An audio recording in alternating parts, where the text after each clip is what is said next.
The majestic creation that you see in front of me here is the BMW R18 B. B is for bagger. This is the new version of the R18 with a big fairing that's got a windshield. It's got Marshall speakers. You've also got these hard cases on the back for storing some items. They've got built-in lights.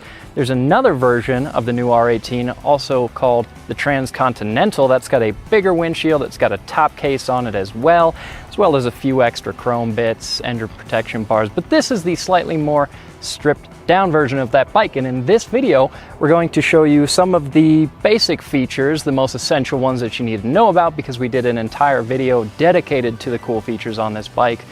But the biggest part of this video is going to be getting it out on the road and seeing how it rides. So let's get into it. Here's a quick rundown on a couple things, details that you need to know about this motorcycle. You have a 1,802cc horizontally opposed twin. This is what BMW calls the big boxer, and for good reason. It has a massive footprint, 91 horsepower and 116 pound-feet of torque. And something that I've seen a lot of people mention in the comments on our previous video is that they don't feel like there's any room for you to put your feet when you're on this bike because the motor sticks out here. There's plenty of space in between my toe and the motor. Granted, if you've got a thicker boot, you might kick the motor a little bit going for the front, or the rear brake rather, but for me it really hasn't been an issue. I will admit though, one disadvantage is that if you like to have highway pegs out front to stretch out your legs, that's not gonna be much of an option on this. Something else that this motorcycle has is a 6-speed transmission, of course, because it's a big highway bike, a lot of gears. You've also got a reverse, and reverse on a motorcycle, not uncommon for a bagger, especially because this bike weighs 877 pounds. If you park downhill at all, it's gonna be kind of necessary, but we should go ahead and test it out anyways.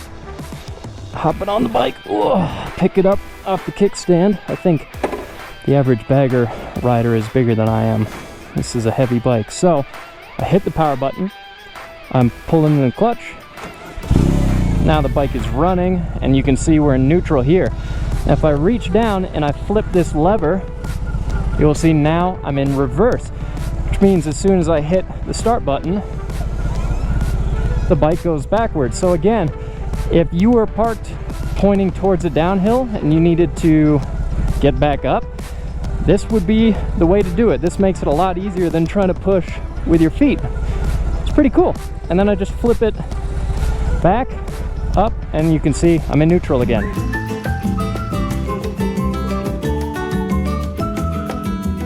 All right, let's get the R18 out on the road. Now, first things first, low speed maneuvering with this motorcycle, it's actually surprisingly easy.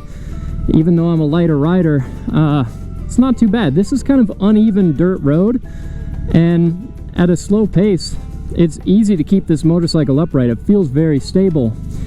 The clutch and the transmission are also really smooth on it, and so is the power delivery. So I would call it an all-around easy bike to maneuver, even though it weighs almost 900 pounds. And actually the Transcontinental version of this bike weighs 941 pounds. So it's noticeably heavier.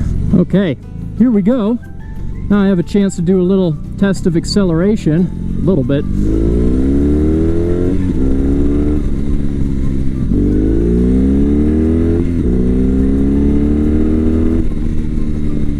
Definitely the best power is at lower RPMs on this bike. I mean, not super low, but I would say between 2,000 and 4,000 is where it seems the happiest. You don't need to rev it out, it just gets noisier and it vibrates more. But it's a very torquey engine, and it's a lot of fun, and that torque is available anytime. So yeah, it's nice to ride. It makes a thunderous fun noise. Right now I have the motorcycle in rock. You've also got modes roll and rain and roll. There you go. But I would say it's the most fun in rock. It's not too snappy, not too aggressive with the throttle response, but enough to make it, I would say, easier to rev match your downshifts because it's just a little bit quicker to react, and really the most fun to ride. Now here's something interesting that we've mentioned in previous videos. You've got this power reserve gauge, and that just tells you the percentage of engine power that you're not using. This is a feature lifted from Rolls-Royces, and I would say it's just to make the bike feel a little bit more luxurious, fancy, and I think it's pretty cool. Actually, all of these analog gauges have a nice look to them, and I think it adds a lot to this motorcycle rather than just having a screen, you've got some nice, sharp, old school analog gauges to look at. I like the combination. Something we have to mention on the R18 is, of course, this 10.25-inch TFT display. As it fires up to life, you can see it's very sharp, it's very colorful, and it's got kind of an interesting system for navigating. Now, this is the same that you'll find on some other BMW bikes. What you have basically is this menu button up and down, and then you've got what they call the Wonder Wheel. So this, you can scroll side to side, and you can also control volume of the stereo up and down. And at first, this system didn't feel super intuitive, but now that I've been on this bike a couple times, this is actually only my third time riding it, I feel pretty comfortable with navigating this system. And if we go through the screen here, you can have tons of information on the bike. You can have tire pressure, you can have your trip odometer, average fuel consumption. There's just a ton of information that you can figure out on the bike. And of course, the stereo system makes a good amount of noise. Even when you're cruising on the highway, it sounds pretty good. You can also get a BMW connected app to hook up to your motorcycle. That way you can set up navigation, you can play music from your own phone. Of course, you can hook up to the phone part of it itself. And then dropping down into the settings here, I'll just show you one quick feature that I do like a lot, and that's heating. So right now it's almost 100 degrees. I'm not gonna use either of these, but if it was the winter time, I've got heated grips and I've got a heated seat. And if you get the R18 Transcontinental, you'll also have a heated rear seat for your passenger. Huge thanks to our partners over at RevZilla. All of the gear that you see me wearing in this video was provided by them. And if you're looking for any parts for your bike or gear to get out on the road, make sure to go to RevZilla.com and check them out. Okay, so now we're in a slight cornering section here, and this is really where this motorcycle's performance is the least impressive. It's definitely not a handling bike. It really does not take a lot to scrape the pegs on it.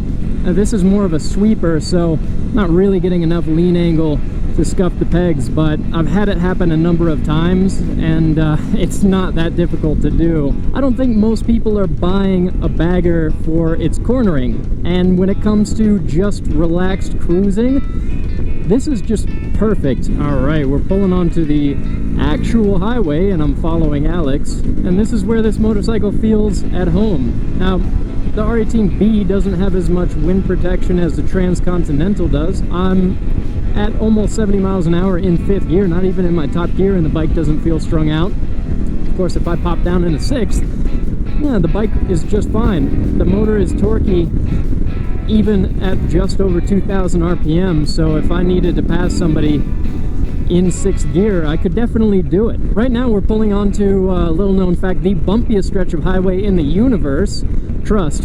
And honestly, the R18 is just soaking up the bumps, even though I would imagine a lot less heavy than the average rider of a bike this size. Still feels like the bike is sprung for me. Props to BMW for the way that this suspension is set up. I think they got that spot on.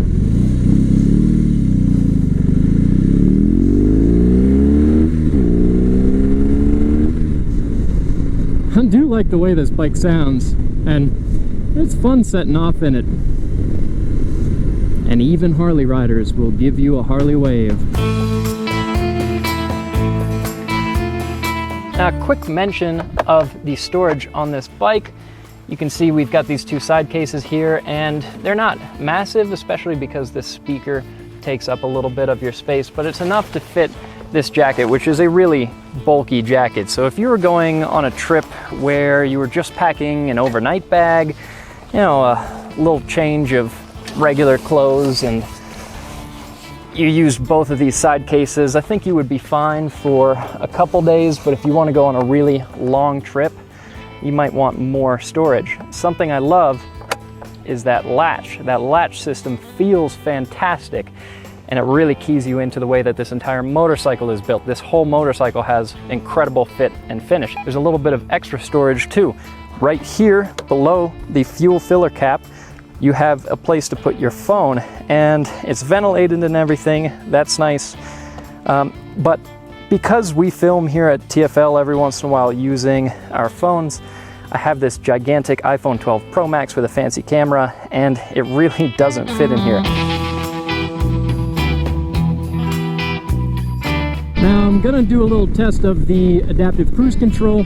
This is something that I showed actually in the features video that we previously published, but something worth going into again because this is pretty new technology. So I flipped the switch from the left over to the right to switch it on. You can see this symbol pops up on my screen here, and then I hit the set button, and you can see now I'm set to 51 miles per hour. And right now, the bike is setting a distance that it's happy with between Alex and I, and that distance is actually adjustable. But now I'm going the speed that I've set, and if I increase my speed a little bit without my hand on the throttle, the speed will increase. Now, if Alex slows down a little bit, you can see the bike slows down as well. And then if Alex speeds up some, then the bike starts to speed up too. So it's a pretty cool system, and I think it would be handy for a lot of people who spend a lot of time on the highway. Now, if I clutch in on my truck, my daily driver, with the cruise control on, it disengages the cruise control, and now we're coming to a stop. So I want to see if as we slow down, oh, look at that. So when I downshifted, it actually maintained the cruise control, but as soon as I hit the brake, it switched off, and that makes sense. But it's pretty cool that it stays on. Camaros. It's pretty cool that the traction control stays on while you're downshifting. My truck is not quite sophisticated enough to do that, but this bike is. I've really enjoyed my time on the BMW R18. This bike has been a pleasant surprise. It's just beautifully built. It's smooth and fun to ride. I feel more relaxed on this than maybe any other bike I've tested. And it feels refined, it feels nice, it feels like a fine timepiece. And especially this horizontally opposed engine has a really cool quality to it. I love V-twins, but this is just something different. And anytime something different rolls through the office, we're very happy about it because it doesn't just blend in with the rest of the bikes on the market. So if you're looking for a bagger, this is not a bad option. I recommend it. And if you're also looking for a place to ride, maybe consider visiting Colorado. Check out this beautiful backdrop. It's a little hazy from some of the fires that have been going on the West Coast, but still really, really pretty views. So long as you're not on one of our many roads that are covered in gravel and tar snakes and potholes because of the crazy temperature swings we have, but yeah, whatever. The R18 B starts at $21,945, but there's packages that you can add. This one is a first edition. That's a $2,150 package. It gets you some extra chrome, gets you a box of goodies, and it also gets you the white pinstriping, which is really what sets off the black paint on this motorcycle. If you want to go a completely different direction, for $2,400 you can get the Galaxy Dust Metallic paint, which is my personal favorite. Really makes the bike pop. But of course, $2,500 is a lot of money for paint. Now, $2,300 gets you the premium package that gets you reverse assist. It also gets you hill start control, an adaptive headlight, and the Marshall Gold Series audio system. And then for $1,275, you can also add the Select package, which gets you an anti-theft alarm, a locking filler cap, a heated seat, tire pressure monitoring, and central locking. So once this motorcycle is completely specced out with all those different items, it comes close to $30,000. But at the same time, it's a beautifully built motorcycle. It's got all the features that you could possibly want in a bike. It's very comfortable to ride. So all in all, I'm a fan. If you're in the market for a big cruising motorcycle like this, definitely give this one a look, especially if you're not married to one brand or another. This is a pretty cool option from BMW. That's all for this video, and we'll catch you guys in the next one. Coming up very soon on TFL Truck, our brand new video series for a few bucks less. Check it out. What is that? Envelope. N's for you, T's for you, and A's for you. Neat. We're calling this new series for a few bucks less. This is $2,500. Exactly. Look at it. It's a B4000. Were you living in here for a while? Look at it. It's a 1965 Peugeot 404. And the transmission is still there. Aha! I thought you bought a Peugeot. Taking that aside, everything pretty much works. Oh, I got him at the line. Come on! It's gonna be the slowest race ever done at this IMI track. But here's what I found in my truck. You found that? It's a bat. It's still leaking. It's a little tiny bit of oil. Nathan, how do you feel against the mighty V8 right now? So guys, the question now is, for a few bucks less, did you get a little less or a lot less? And there's only one way to figure that out.